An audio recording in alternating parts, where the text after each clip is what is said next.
C'est tout. Vendredi 24 Sivan Shelah. L'Éternel parla à Moïse en ces termes.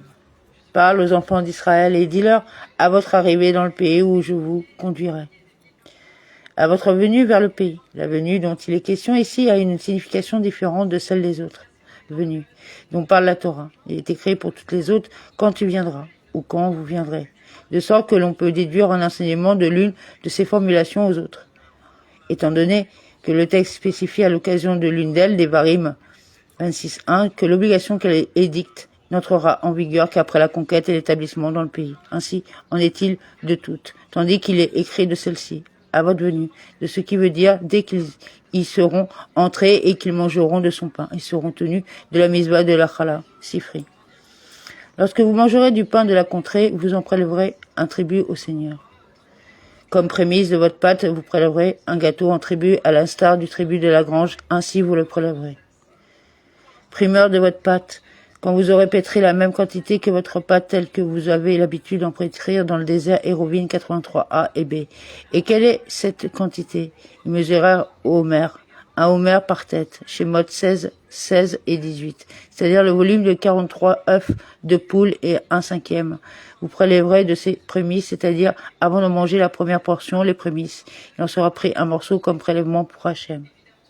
Un gâteau en pensée médiévale, tortelle, comme le prélèvement de la grange, pour lequel n'est stipulé aucune mesure, Devarim 18.4, voire Rashi Ibid, et non comme la terouma sur le maaser du Lévi, Infra 18.26. Mais les sages ont fixé une mesure, un 24e, pour le particulier, un 48e, pour le boulanger, Sifri. Des prémices de votre pâte, vous ferez hommage à l'Éternel dans vos générations futures. De la primeur de votre pâte, pourquoi ces mots?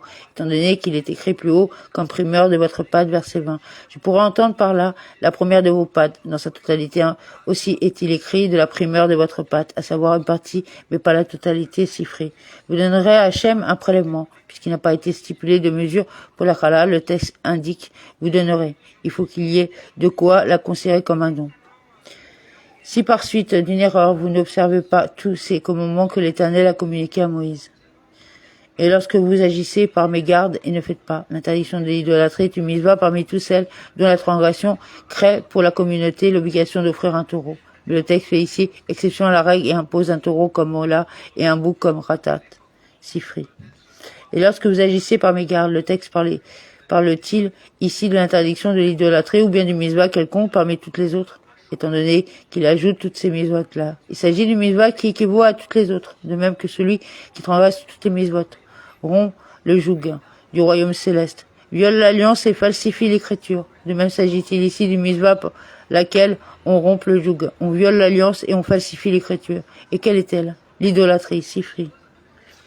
Puis Hachem a déclaré à Moshe, je suis Hachem ton Elohim, Shemot 22, et il n'aura pas d'autre Dieu, Shemot 23. Entendu de la bouche même du Tout-Puissant. Horayot 8a. Elohim a parlé une fois, 2 fois, j'ai entendu cela. Télim 62.12. Tout ce que l'Éternel a prescrit à votre intention par l'organe de Moïse, et cela depuis l'époque où l'Éternel l'a prescrit jusqu'à vos générations ultérieures. Tout ce qu'Hachem a ordonné, cela nous apprend que celui qui adhère à l'idolâtrie est comme s'il rejetait la Torah tout entière avec tout ce qu'ont dit les prophètes, comme il est écrit. Depuis le jour où Hachem a ordonné et au-delà, Sifri. Si c'est par l'inadvertance de la communauté qui a eu lieu, cette erreur, la communauté entière offrira un jeune taureau comme holocauste en odeur agréable à l'Éternel avec son oblation et sa libation selon la règle, plus un bouc comme expiatoire. Si c'est loin des yeux de la communauté qu'elle a été faite en mégarde, si c'est loin des yeux de la communauté, c'est-à-dire du Sanhédrin, qui a été commis par erreur ce péché, si par exemple ils ont enseigné par mépris que telle manière d'adorer une idole est permise, Horayot 5b. Pour expiatoire, le ratat, il manque la lettre, Aleph au mot, les ratat. Pour souligner, ce ratat n'est pas comme les autres. Tous les autres cas prescrits par la Torah, où un ratat accompagne une hola, l'offrande de ratat précède celle de la hola, comme il est écrit. Et le deuxième, il en fera une rola. Vayikra 5.10. Ici, au contraire, c'est la rola qui précède le ratat.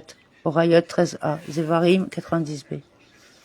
Le pontife effacera la faute de toute la communauté des enfants d'Israël et elle leur sera remise parce que c'était une erreur et qu'ils ont apporté devant Dieu leur offrande un sacrifice destiné au feu pour le Seigneur ainsi que leur expiatoire pour réparer cette erreur.